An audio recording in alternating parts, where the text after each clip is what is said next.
The story will be told from the perspective of the main female character. My sister didn't even wait for the cake to come out. She rose from her chair in the middle of Martha's birthday dinner, lifted her glass into the air, and looked straight at me before speaking. Her voice carried easily across the table. This whole family is honestly ashamed to have you using our name. 30 relatives froze in place. Forks stopped halfway to mouths. Conversations died instantly. Sarah, our mom, slowly nodded as if agreeing with every word. Robert, our dad, wore an expression that almost looked proud, like my sister had finally spoken the truth he had been holding back. I didn't shout at her, I didn't cry. I simply stayed seated beneath the warm glow of the porch lights, quiet in the way everyone always expected me to be. But before anyone could return to their meals, Grandma Martha pushed her chair back and stood up. The sentence she spoke next didn't just silence the table, it changed our lives forever. My name is Chloe, and I learned very early how to carry disappointment without letting it show on my face. In most families, the oldest child is the dependable one, the one people rely on. In my house, being the oldest only meant stepping aside so my younger sister, Mia, could take the spotlight. Mia is 2 years younger than me. She's 29 now, and we have always been completely different people. Where I was quiet and focused, she was loud and magnetic. She loved attention and knew exactly how to draw it in. Adults always laughed at her jokes and admired whatever she was doing. Sarah and Robert treated her as if she was destined for something special. They constantly said she would someday push the family business to new heights. They never said anything like that about me. At first, it didn't bother me much.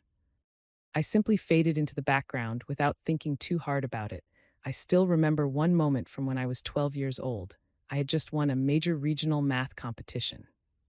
Dad glanced at the results for maybe 2 seconds before turning his attention to Mia instead.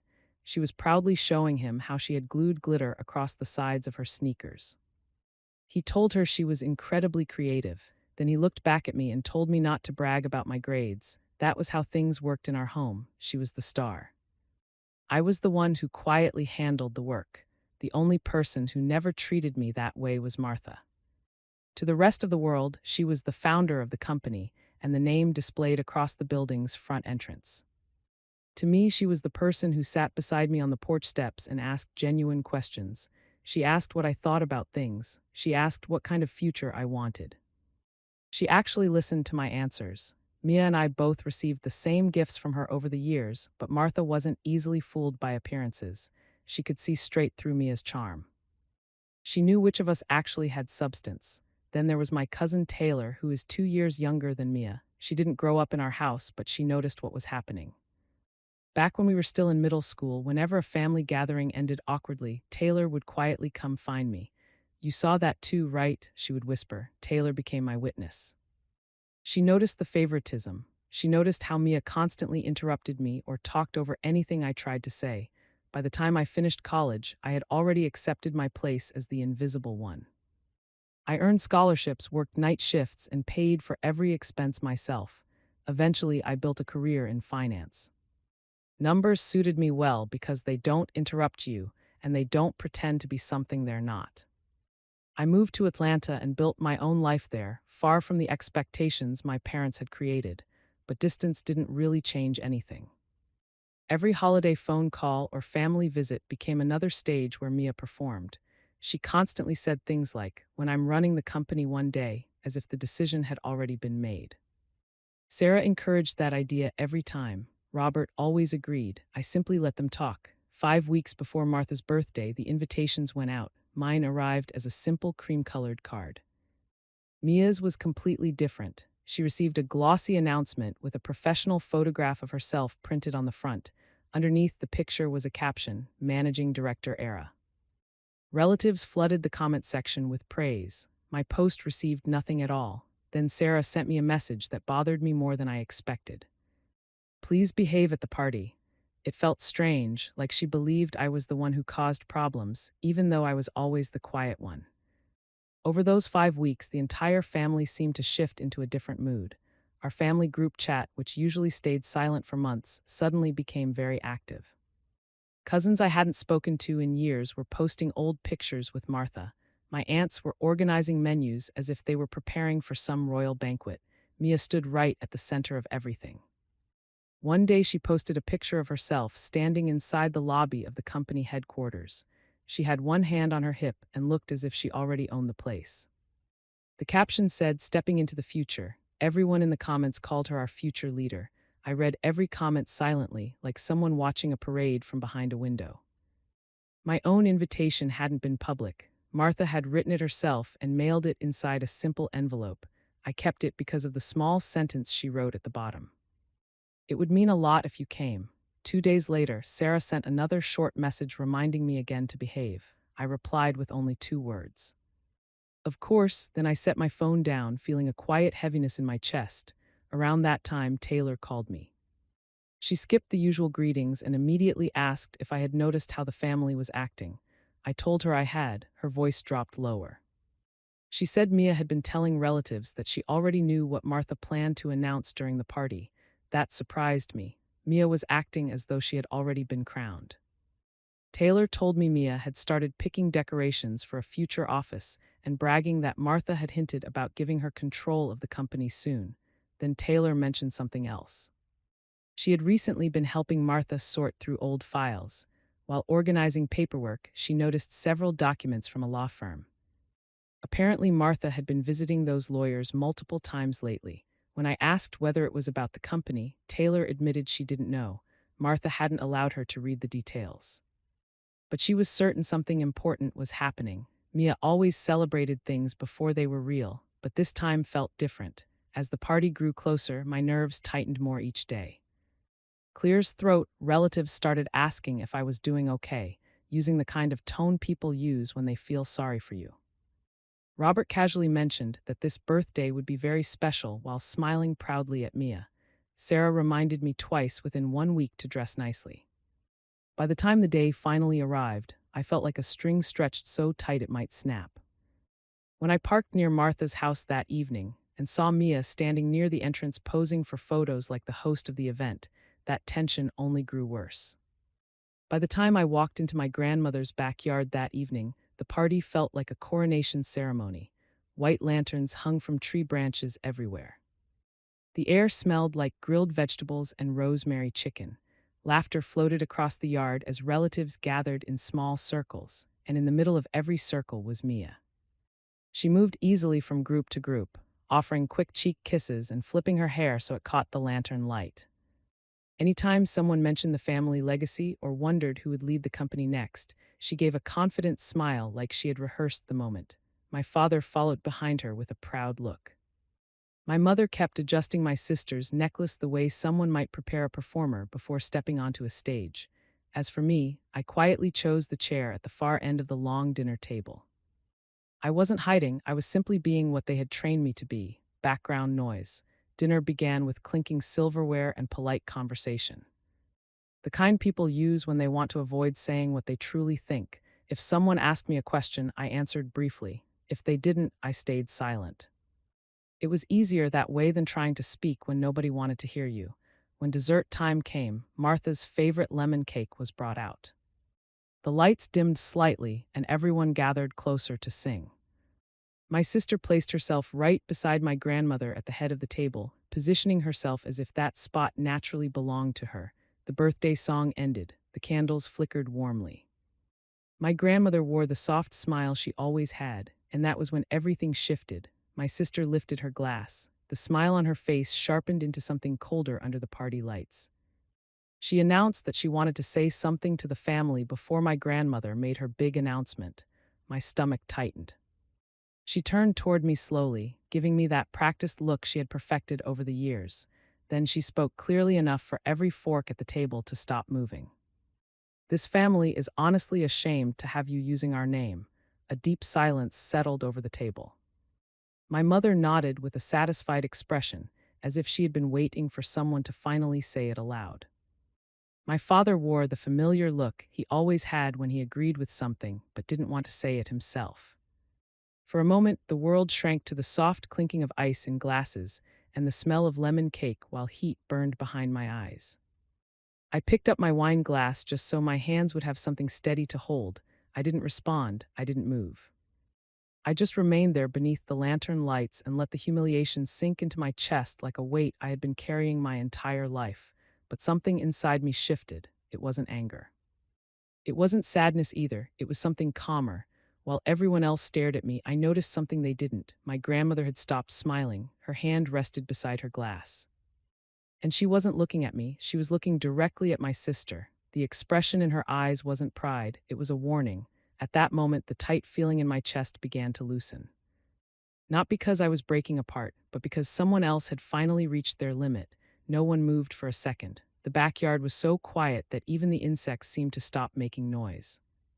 The candles were still flickering in the breeze, and every person at the table was looking back and forth between me and my sister, waiting for me to cause a scene, but I stayed still. The first sound was the slow noise of a wooden chair scraping against the stone floor.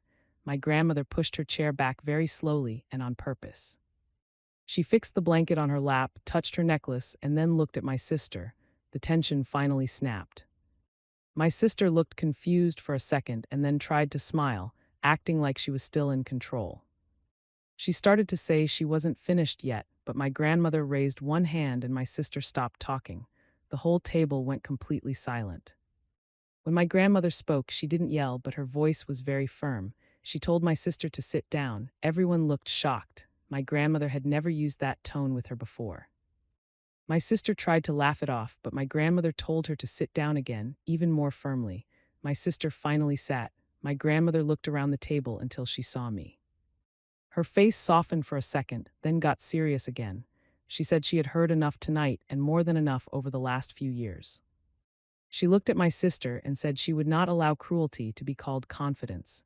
My mother tried to speak up, but my grandmother told her to stop protecting things she refused to fix. My mother was stunned. My father looked like he wanted to disappear into his chair. My grandmother held the back of her chair and told everyone to hear her clearly. No one even breathed. She said that as of yesterday, the controlling interest of the family business belongs to me. The whole world felt like it was tilting. My wine glass shook in my hand. Someone at the end of the table gasped and another person dropped their fork loudly, but my sister's reaction was the most intense. All the color left her face. She looked like the breath had been knocked out of her. She whispered, "What?" My grandmother didn't blink. She told her she heard her correctly. My sister started shaking her head, saying it wasn't possible and that she had been told she was the one. My grandmother stopped her and said that a legacy has to be earned, not just handed to the child who talks the loudest. My father stood up and told her to be reasonable, saying my sister had been preparing for this. My grandmother snapped back that my sister had been performing, not preparing, and those things are not the same. My mother stood up too, looking very upset, saying this couldn't be legal. My grandmother told her it was legal, signed, and final. She told the whole group that the transfer could not be changed. Every word felt like a hammer hitting the table. My grandmother wasn't done. She said that in addition to the business, the Nashville house, the mountain cabin, and the seaside villa were also being given to me. My mother's jaw dropped. My father's knuckles were white. My sister made a sound between a choke and a cry. She screamed that I was being given everything. My grandmother looked at her with no sympathy and said it was everything my sister assumed would be hers because she thought she was untouchable. My sister stood up and said she had worked for the family for years. My grandmother told her that just showing up to take photos is not work. She said my cousin had done more real work in one internship than my sister had done in her whole career. My cousin looked very surprised. Then my grandmother said that as of this week, my father and mother were being removed from the advisory board. My mother put her hand to her chest. My father tried to argue, but she told them she could do it and she already had. My sister sat back down, shaking. She looked very small for the first time. All the relatives sat there in silence, not knowing what to do. My grandmother turned to me and her voice got very soft. She told me I was the only one who ever valued what the family was built on, hard work and honesty. She said, I never demanded attention, but I earned power quietly and consistently. I had a hard time swallowing. She put her hand on my chair and told me I deserved the seat everyone else tried to keep from me. My sister started crying quietly. My mother whispered that this would tear the family apart. My grandmother said that cruelty had already done that, and tonight just showed the truth. She looked at everyone and said the future of the family was no longer about being entitled. My sister whispered my name like a plea. She told me I couldn't let this happen and that I should tell our grandmother she was wrong. I looked at her for the first time. I didn't see a golden child. I saw an adult who thought she was owed the world because people had always praised her. I told her quietly that I wasn't the one who created this moment. She did.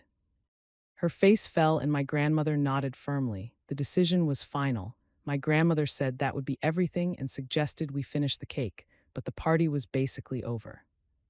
At least for my sister, it was. 6 months passed and things didn't just calm down. Everything was completely different.